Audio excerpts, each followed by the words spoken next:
Some time later, there was an incident involving a vineyard belonging to Naboth the Jezreelite. The vineyard was in Jezreel, close to the palace of Ahab, king of Samaria. Ahab said to Naboth, "Let me have your vineyard to use for a vegetable garden, since it is close to my palace. In exchange, I will give you a better vineyard, or if you prefer, I will pay you whatever it is worth." But Naboth replied, "The Lord forbid that I should give you the inheritance of my ancestors." So Ahab went home, sullen and angry, because Naboth the Jezreelite had said, "I will not give you the inheritance of my ancestors." He lay on his bed sulking and refused to eat. His wife Jezebel came in and asked him, "Why are you so sullen? Why won't you eat?" He answered her, "Because I said to Naboth the Jezreelite, 'Sell me your vineyard, or if you prefer, I will give you another vineyard in its place.' But he said, 'I will not give you my vineyard.'" Jezebel, his wife, said, "Is this how you act as king over Israel? Get up and eat." "Cheer up. I'll get you the vineyard of Naboth the Jezreelite."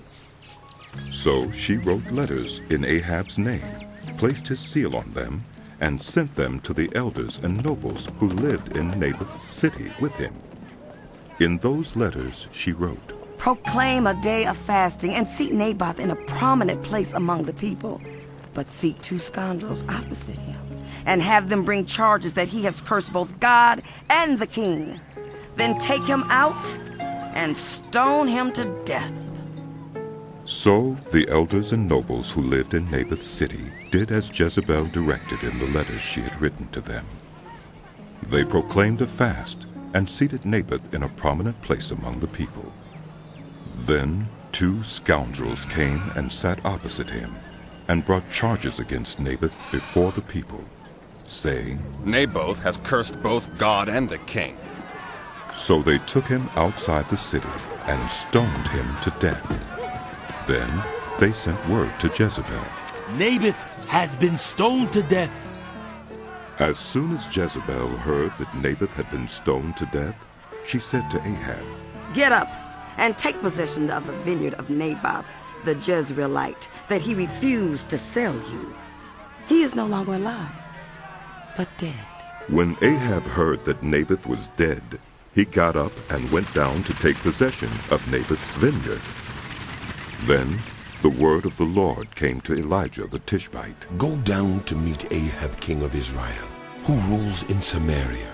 He is now in Naboth's vineyard, where he has gone to take possession of it. Say to him, 'This is what the Lord says.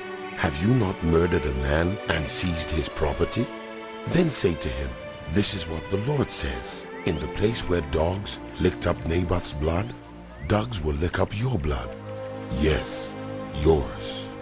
Ahab said to Elijah, "So, you have found me, my enemy." "I have found you, he answered.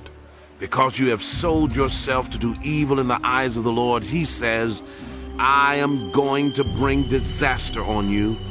I will wipe out your descendants and cut off from Ahab every last male in Israel, slave or free. I will make your house like that of Jeroboam, son of Nebat, and that of Baasha, son of Ahijah, because you have aroused my anger and have caused Israel to sin. And also concerning Jezebel, the Lord says, dogs will devour Jezebel by the wall of Jezreel. Dogs will eat those belonging to Ahab who die in the city, and the birds will feed on those who die in the country. There was never anyone like Ahab, who sold himself to do evil in the eyes of the Lord, urged on by Jezebel, his wife. He behaved in the vilest manner by going after idols. Like the Amorites, the Lord drove out before Israel. When Ahab heard these words, he tore his clothes, put on sackcloth, and fasted. He lay in sackcloth and went around meekly. Then the word of the Lord came to Elijah the Tishbite. Have you noticed how Ahab has humbled himself before me?